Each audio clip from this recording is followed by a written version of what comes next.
Gollop's Turbo Metro and Steve Palmer's Atmospheric Metro on the front row, ahead of Pat Duran's Ford RS200 and Barry Squibb's Escort Turbo. Row 3, Rob Gibson's 3-litre Metro and Rantanen's Turbo Ford.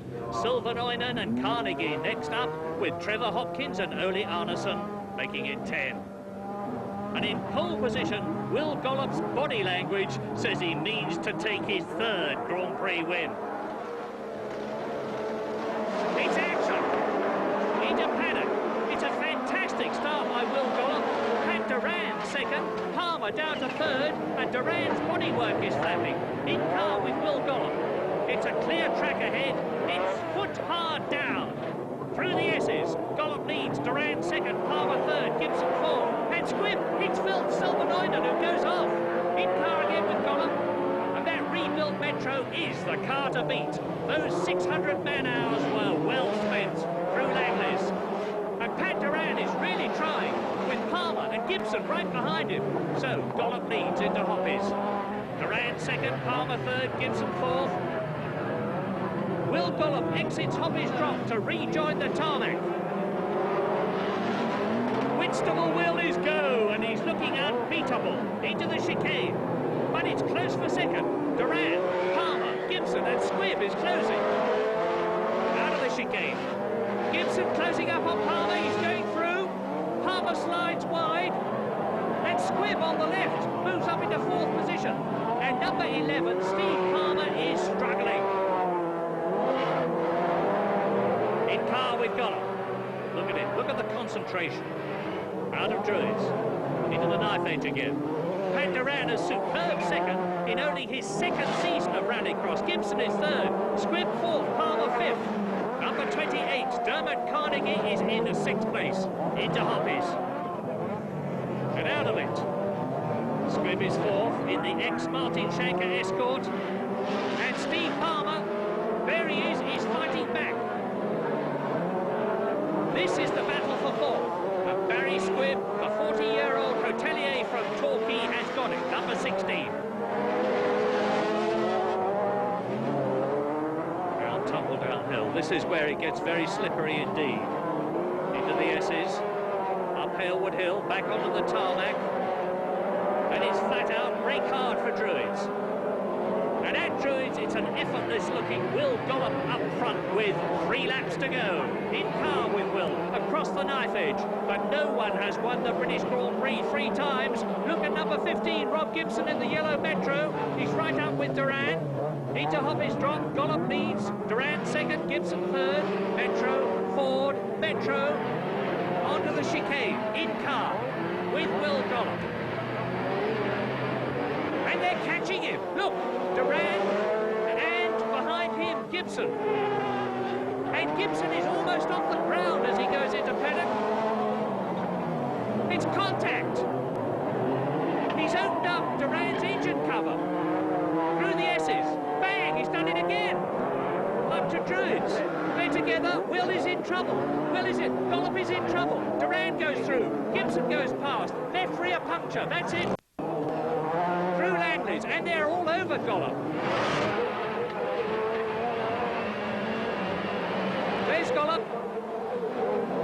Squibb right behind him. Squibb goes past. Palmer goes past. That's Trevor Hopkins going off. My goodness, it's all happening here. And a frustrated Will Gollop is not going to win his 3rd British Grand Prix. Oh, poor Will. So, is Pat Duran going to win his 1st British Grand Prix? Look at Gibson's car, number 15. It's shattered. And this is the last lap. Surely nothing can stop Duran now. But Rob Gibson there from Goostrey in Yorkshire, he's certainly trying. He's trying hard. He's trying too hard. Look. Off onto the grass, onto the tarmac. Into Druids. It's a fantastic drive by Pat Duran, impressive all the year in Britain and Europe. Now he's going to win Rallycross's only Grand Prix, and he does. Gibson 2nd, Squibb 3rd, Palmer in 4th place, and an overjoyed Pat Duran can hardly believe it's true.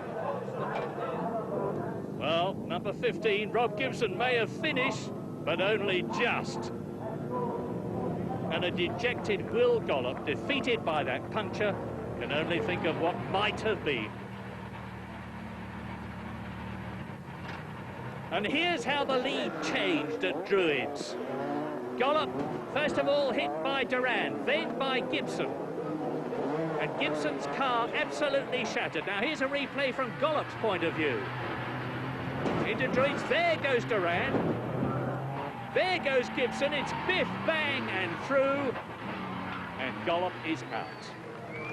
But Pat Duran, the winner, carries Rob Gibson home, and British drivers finish first, second, third and fourth for the first time in the Grand Prix 10-year history.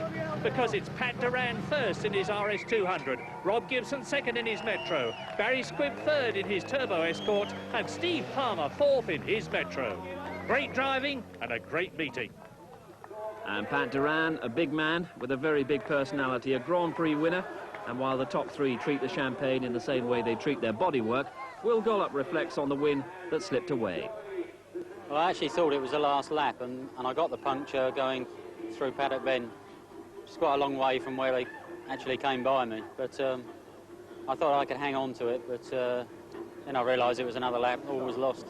The circuit is very tough on tyres, and punctures are always a problem here, aren't they? Always a problem, and I think with the car, the Metro especially seems to suffer from rear problems.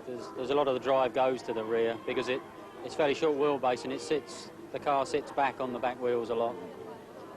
How did Pat actually get past you? It looked a bit lively up there. Yeah, it was a bit. Yeah, they weren't very gentlemanly about it, no Pat nor Rob, but it's nothing lost. It's not a problem. That was inevitable that they would go past. Well, I think it was inevitable they come by. It'd been nice if they just waited till the gap was there. The car's been misbehaving all weekend, and we've still been doing good times. So we knew that if we could stay with Will and like just give him a push, you know, like stay with him in case something went wrong, which it did, and then you know, we'd be there, and it just went to plan. How would you describe the circumstances in which you got by? Well, I saw Will had a puncture for about half a lap, and he was starting to slow a bit, and I just stayed with him, knew that I was going to have to go past sooner or later because you know, it was going to come off, and finally he went slightly wide and just popped inside him. Yeah. Up till that point, what had the race been like for you? Just hang on in there, go as fast as you can without coming off, basically, which is the normal thing with motorsport, I think. And that really is your philosophy in the sport, isn't it? To really give it everything that you've got. Well, that's the sport all over. Yeah. It talks, you know, it talks to itself. There's the most exciting motorsport there is, and that just goes to show people come here in their thousands, and it can only get bigger.